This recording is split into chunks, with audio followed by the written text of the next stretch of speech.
A Bíblia descreve Deus como sendo santo, Isaías 6, versículo 3, justo, Salmos 7, versículo 1, reto, Deuteronômio 3, versículo 4, e soberano, Daniel capítulo 4, versículo 17 ao 25. Estes atributos nos dizem o seguinte sobre Deus. Primeiro, Deus é capaz de prevenir o mal. Segundo, Deus deseja eliminar o mal do universo. Assim, se ambos são verdadeiros, por que Deus permite o mal? Se Deus tem o poder de prevenir o mal e deseja fazê-lo, por que não o faz?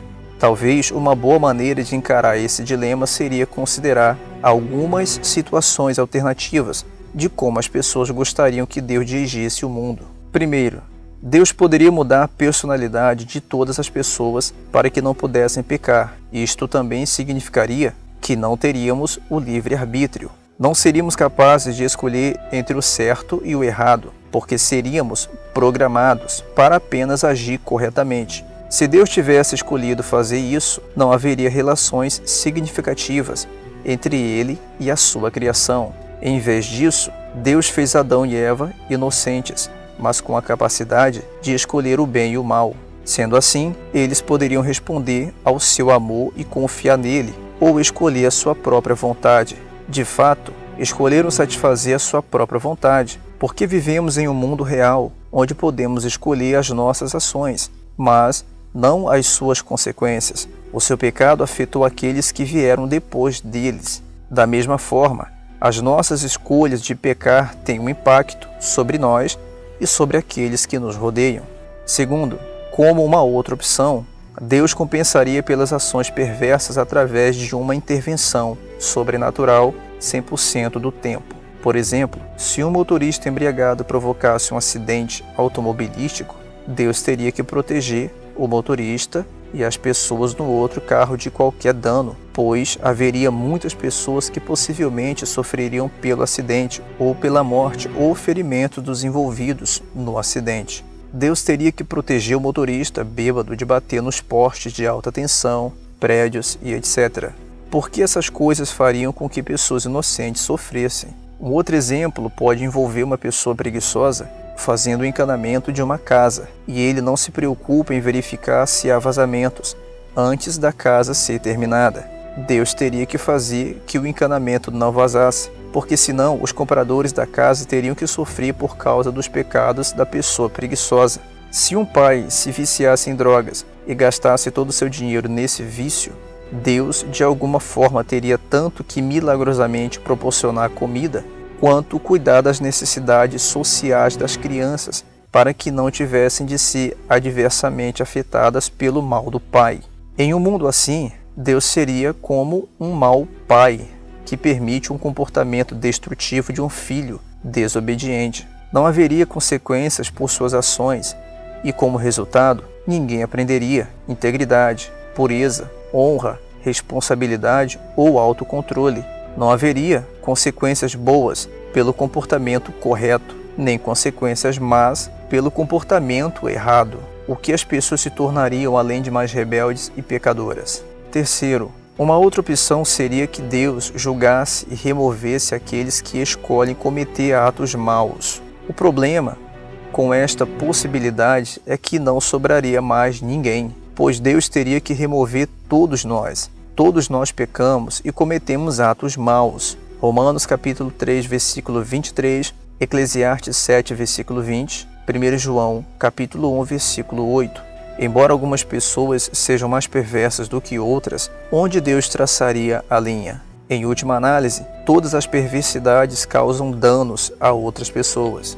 Em vez dessas ou outras opções, Deus escolheu criar um mundo real, no qual as escolhas reais têm consequências reais. Neste nosso mundo real, as nossas ações afetam outras pessoas, porque Adão escolheu pecar. O mundo hoje vive sob uma maldição e todos nascemos com uma natureza pecaminosa. Romanos capítulo 5, versículo 12. Haverá um dia quando Deus julgará o pecado no mundo e renovará todas as coisas, mas Ele está propositalmente atrasando a fim de permitir mais tempo para que as pessoas se arrependam e não precisem mais ser julgadas por Ele. segundo Pedro capítulo 3, versículo 9. Até então, ele se preocupa com o mal. Ao criar as leis do Antigo Testamento, ele estabeleceu leis que desencorajassem e punissem o mal.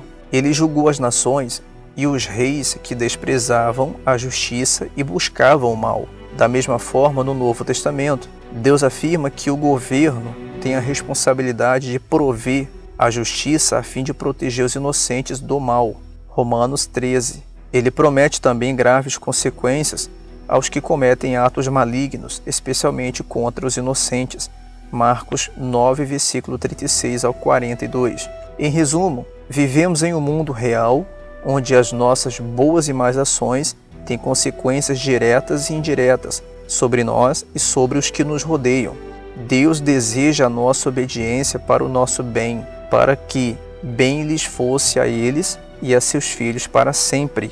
Deuteronômio 5, versículo 29. Em vez disso, o que acontece é que escolhemos o nosso próprio caminho e então culpamos a Deus por não fazer nada sobre isso. Tal é o coração do homem, pecador. Entretanto, Jesus veio para mudar os corações dos homens através do poder do Espírito Santo. Assim, Jesus é capaz de agir a favor dos que se voltam contra o pecado e clamam a Ele para que os salve do pecado e das suas consequências. Segundo Coríntios capítulo 5, versículo 17. Deus previne e restringe alguns atos de maldade. Este mundo seria muito pior se o Senhor não estivesse restringindo o mal. Ao mesmo tempo, Deus nos deu a capacidade de escolher entre o bem e o mal. E quando escolhemos o mal, Ele permite que nós e o que nos rodeiam soframos as suas consequências. Ao invés de culpar e questionar a Deus sobre os seus motivos para não impedir todo o mal, deveríamos nos ocupar com a proclamação da cura ao mal e suas consequências, ou seja, Jesus Cristo. Se você gostou desse vídeo, deixe um gostei nesse vídeo, compartilhe nas redes sociais de sua preferência, deixe o seu comentário nesse vídeo e se você ainda não é um patrocinador do nosso canal Guardei a Fé, seja um patrocinador, o link está na descrição desse vídeo.